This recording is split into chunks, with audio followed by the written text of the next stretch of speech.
My husband left me $25 million. My son demanded every penny, but I said no.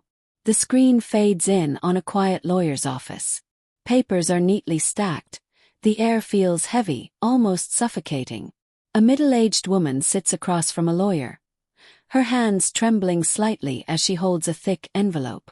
Her wedding ring glints under the dim light, a painful reminder of everything she has just lost. Her voice is soft, broken.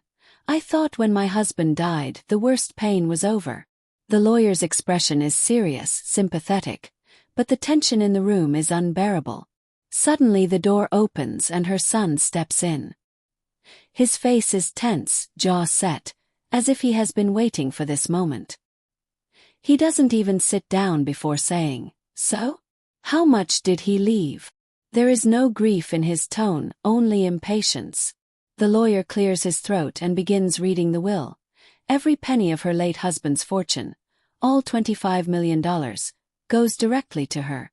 She feels the weight of the number sink in, not as joy but as a heavy responsibility. Her son's eyes flash with something dark. "So that's it. You get everything." His wife, standing behind him, leans close and whispers something into his ear. He takes a step toward his mother. "Then you'll just transfer it to me, right? You don't need that kind of money." Her hand tightens around the envelope. She looks at him for a long moment before speaking. "No." The word cuts the air like glass. Her son glares at her, his face flushing with anger. "You'll regret this," he hisses before storming out, the sound of the door slamming echoing through the office. The lawyer looks at her, waiting for her reaction, but she just sits there, staring at the letter in her hands. Her voice comes back as a whisper, almost to herself. "He has no idea what his father wrote me before he died. No idea why I can't give him what he wants." The screen freezes on her face, grief and resolve battling in her eyes. "What I read in that letter changed everything," she says in voiceover. "And it's why I refused my son's demand, no matter what it cost me." Rain pours softly outside as the scene shifts to a cozy kitchen bathed in warm, golden light, a stark contrast to the storm brewing in her life. She stands by the window, clutching a mug of tea, staring into the night. Her voiceover begins, calm but weighted with years of memory. "I met Robert when I was just 22.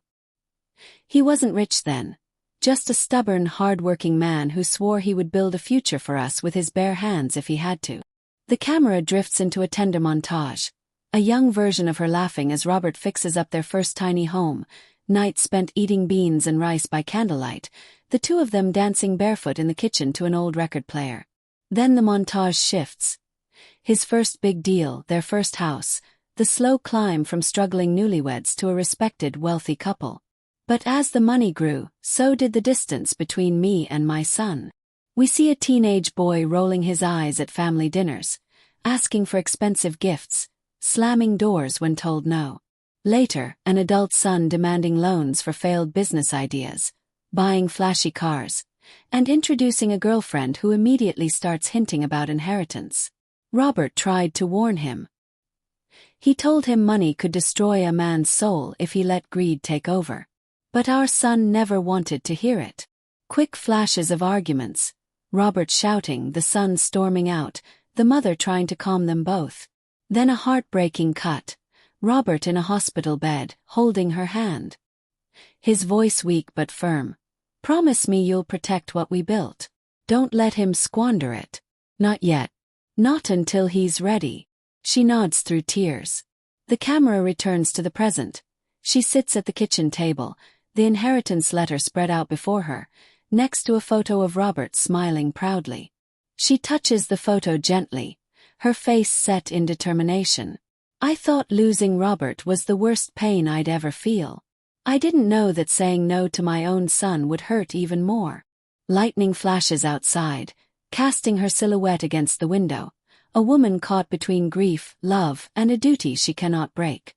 The scene opens in a polished, wood-paneled office. The lawyer's table is lined with documents, the atmosphere thick with anticipation. She sits quietly, her black dress still smelling faintly of the flowers from Robert's funeral. Her hands are clasped together, knuckles white, as though holding herself together is the only thing keeping her from falling apart. The door creaks open and her son enters, his wife just behind him. He doesn't look at her, just takes a chair and drums his fingers on the polished table. The lawyer clears his throat, pulling out the final will and testament. According to the last will of Mr. Robert Hayes. The lawyer begins, his voice steady but heavy with the weight of the words. Her heart pounds. Each syllable feels like a nail sealing the coffin a little tighter. The entirety of his estate, valued at $25 million, shall go to his lawful wife, Margaret Hayes. Her breath catches, a mixture of shock and grief washing over her.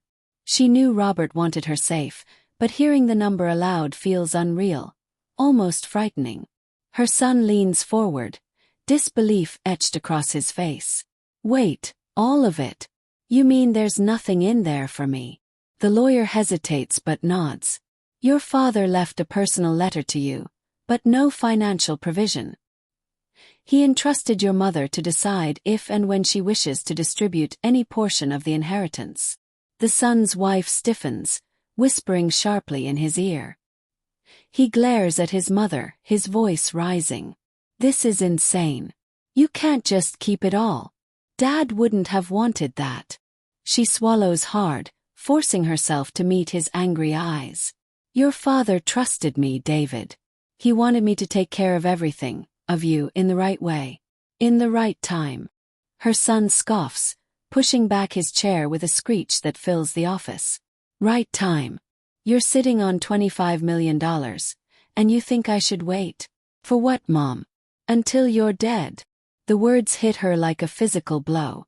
The lawyer tries to calm him, but he grabs his coat and storms out.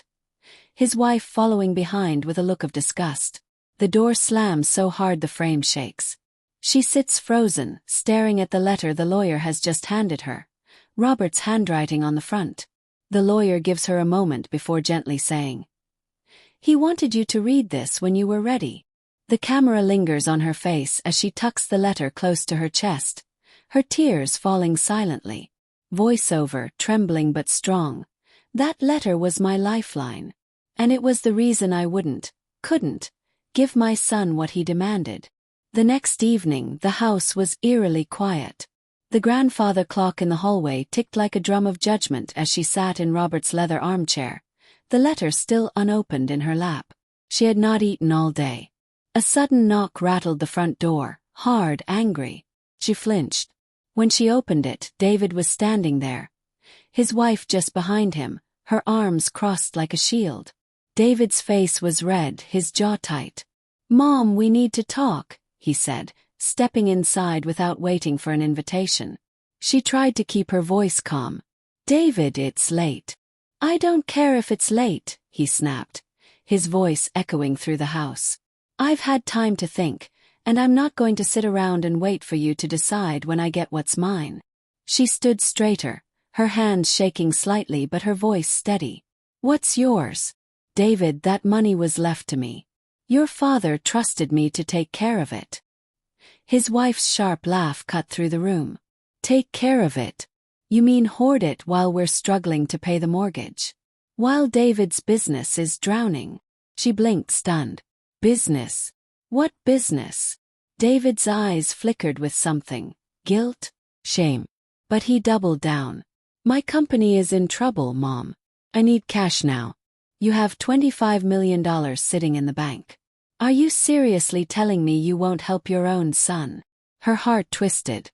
"David, why didn't you tell your father about this?" "Because I knew how he'd react." David shot back. "But you could fix this. You could save everything. And if you don't..." He stopped, but the threat was there, hanging in the air like smoke. She narrowed her eyes. "If I don't, what?" His wife stepped forward, her tone cold and cutting. "Then we'll contest the will. We'll drag this into court and tell everyone you manipulated him when he was sick. Do you really want to spend the rest of your life fighting us?" The words felt like knives. She steadied herself against Robert's chair, her knuckles pale. "You would do that to me?" she asked, her voice breaking. David hesitated for just a second before saying, "I'm giving you 1 week, Mom. 1 week to transfer me what's fair. Or I'll make sure this whole town knows who you really are." He turned and walked out, his wife tossing one last glance over her shoulder, smug and unyielding. The door slammed. She sank into Robert's chair, her chest heaving, tears streaming down her face. Her hands shook as she finally tore open the envelope and pulled out the letter. Robert's handwriting spilled across the page in slow, deliberate strokes. "My dearest Margaret, if you are reading this, I am gone. And I know the burden I have left you is heavy. I gave everything to you because I know you will protect what we built, even if it means standing against our own son." Her breath caught. The letter trembled in her hands. Voiceover low and shaken. "That was the night I realized Robert had known this fight was coming. And he had trusted me to finish it."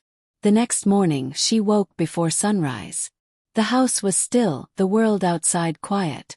She sat at the kitchen table, Robert's letter in front of her, the words replaying in her mind like a drumbeat. She made coffee, her movements slow, deliberate, as if gathering strength. Then she reached for the phone. "Hello, this is Margaret Lawson. I need to speak with an attorney. Today." Cut to a sleek downtown office later that afternoon, a place she had never been without Robert by her side.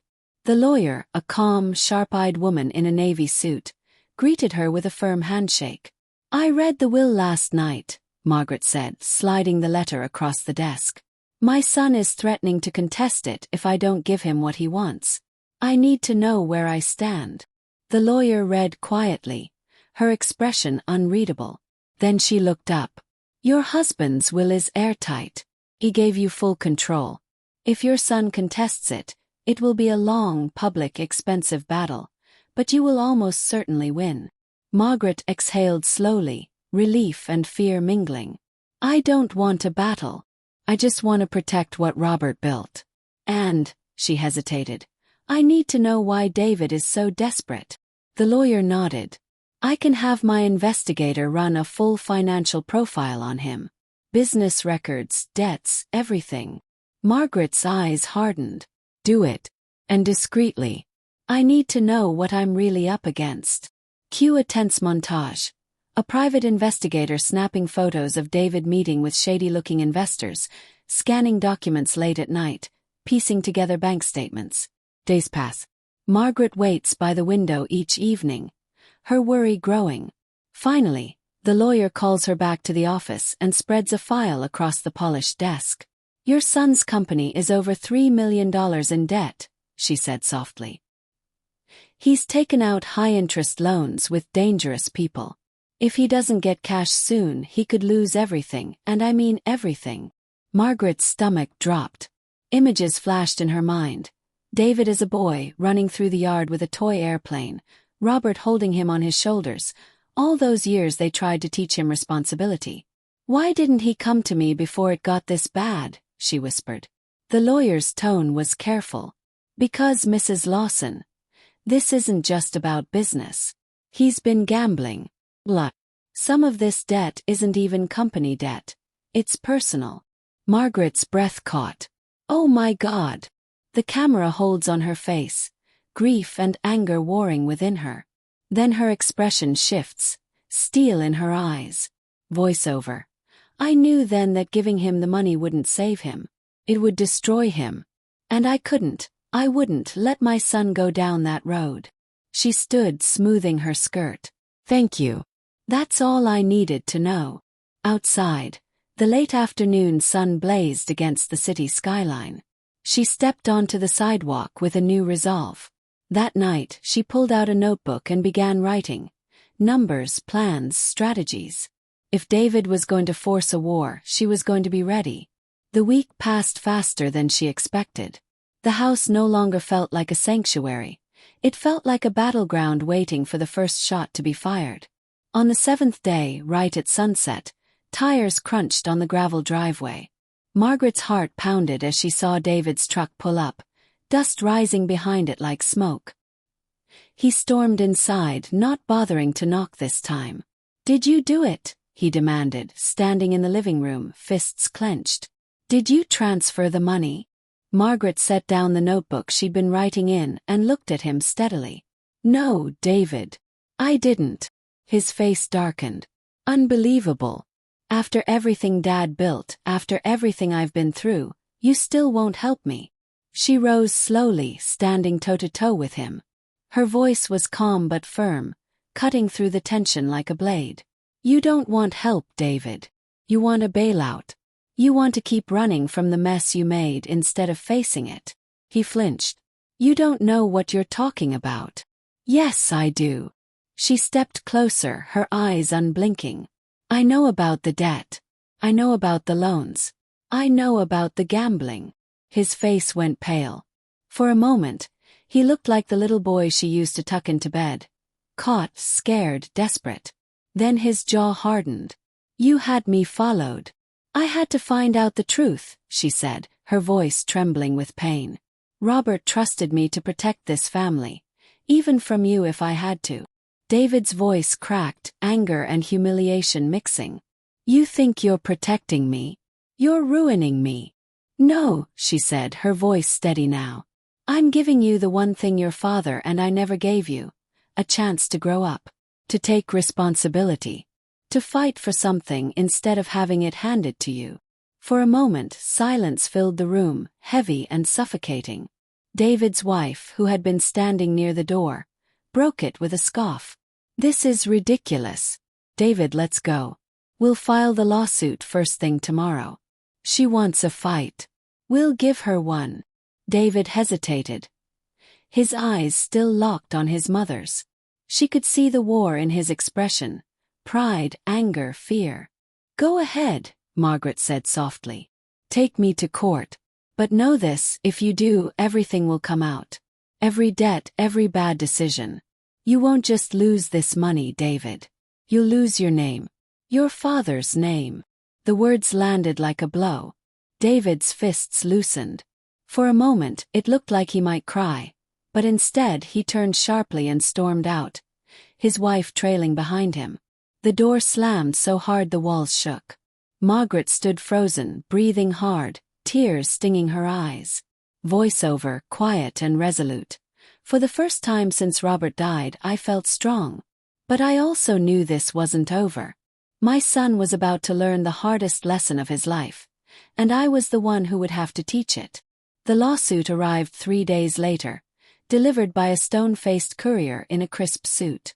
Margaret stood in the doorway holding the thick envelope, her hands trembling as she signed for it.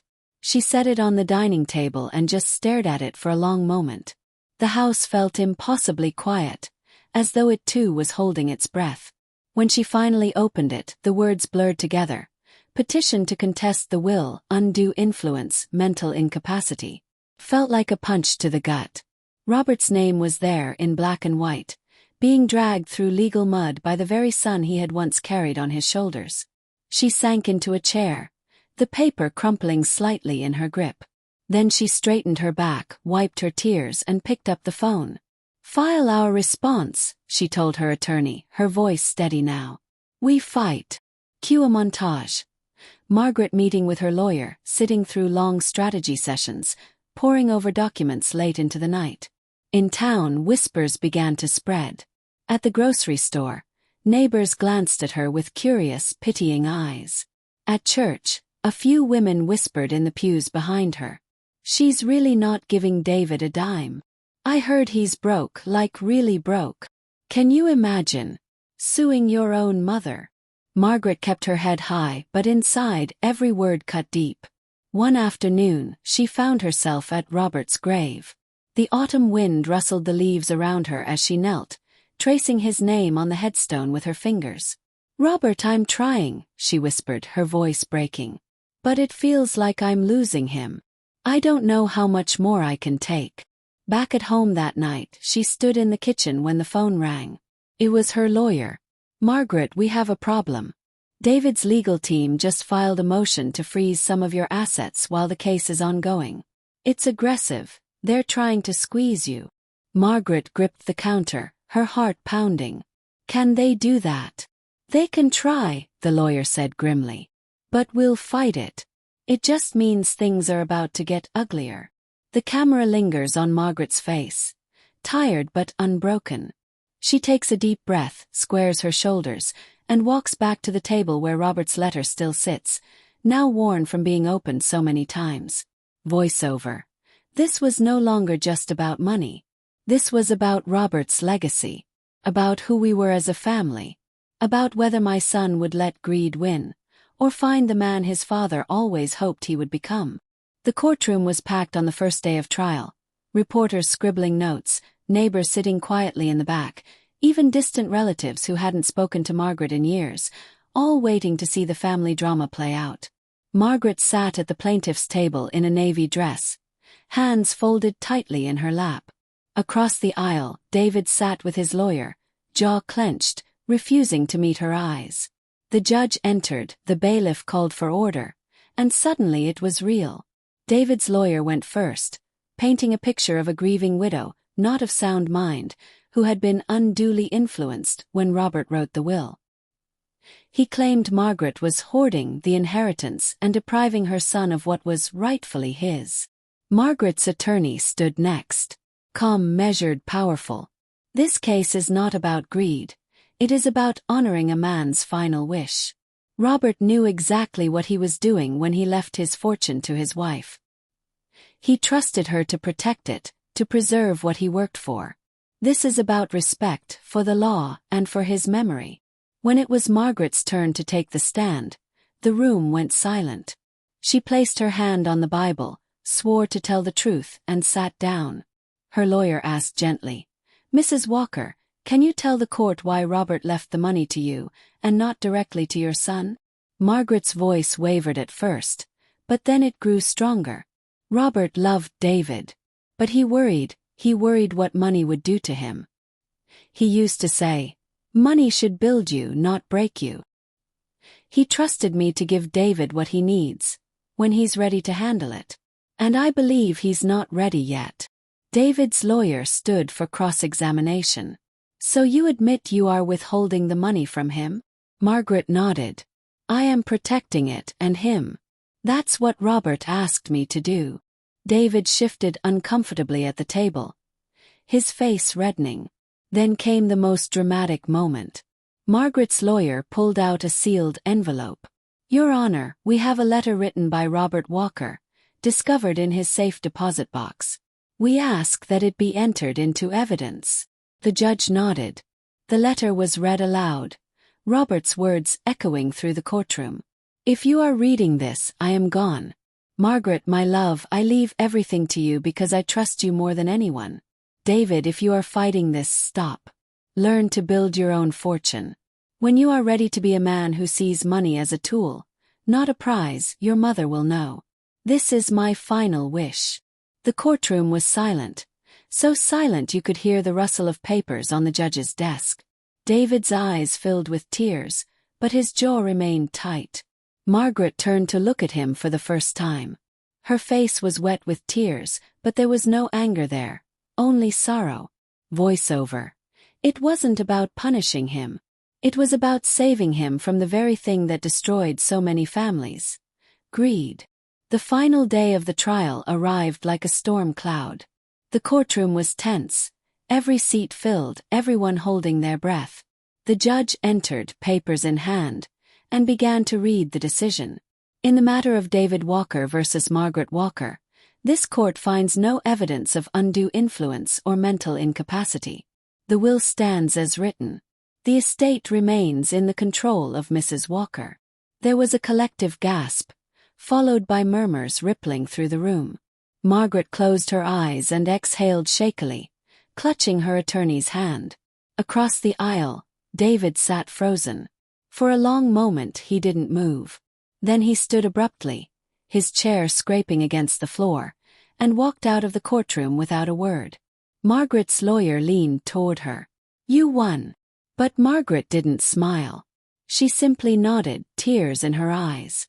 This victory felt heavy, because it had cost her something deeper than money. Later that evening, Margaret returned home to the quiet, empty house. She made herself tea and sat at the dining table where Robert's letter still rested. As she traced his handwriting again, headlights appeared in the driveway. Her heart jumped. David stood at the door, his eyes red, his expression softer than she'd seen in months. "I'm sorry," he said simply. I didn't know how to live without the money. I thought if I had it, I'd feel secure." But sitting in that courtroom, hearing Dad's words, I realized I've been running from responsibility, from being the man he wanted me to be. Margaret's hand trembled as she reached for his. "You don't have to run anymore. But you do have to grow." He nodded. "I will. Not for the money, for me." Margaret finally smiled, small but real. "Then one day, David, this will all be yours. But you have to earn it." They stood together in the doorway for a long moment, mother and son, the distance between them finally beginning to close. Voiceover. Sometimes love means saying no, not to punish but to protect. And sometimes the greatest inheritance we can give is not money, but the courage to build a life worth living. A few weeks later, the small town buzz had quieted. The trial was no longer front-page news, and Margaret could finally breathe again. One morning, she drove into town and saw David outside the hardware store, unloading boxes from a truck. He looked different, calmer, focused, with sweat on his brow and determination in his eyes. When he saw her, he walked over. "I got a job," he said, almost shyly. "It's not much, but it's a start." Margaret felt her chest swell with pride. "That's more than a start, David. That's exactly what your father wanted." He nodded. "I think I get it now. The money, it wouldn't have fixed me. I need to fix myself." Later that night, Margaret sat on the porch with a glass of tea, the sunset painting the sky orange and gold. For the first time since Robert's death, she felt peace settle over her like a soft blanket. She took out Robert's letter one last time, smiled, and carefully placed it in a frame on the mantel. The camera pans out as Margaret whispers softly, "We did it, Robert. He's going to be okay." Cue a final montage. David working hard, laughing with co-workers, and one day visiting his mother's house for Sunday dinner, bringing flowers and a humble smile. Voiceover. Money can be spent. Wealth can vanish. But a lesson learned in love lasts forever. And sometimes, the greatest inheritance is not what's left in the will, but what's left in the heart. Screen fades to black with soft music as the words appear. Family is worth more than fortune. Thank you for watching this emotional journey. Broken heart, if this story touched your heart, don't forget to like, share, and subscribe for more powerful life stories every week. Love Letter, your support helps us bring you even more inspiring tales of resilience, family, and hope.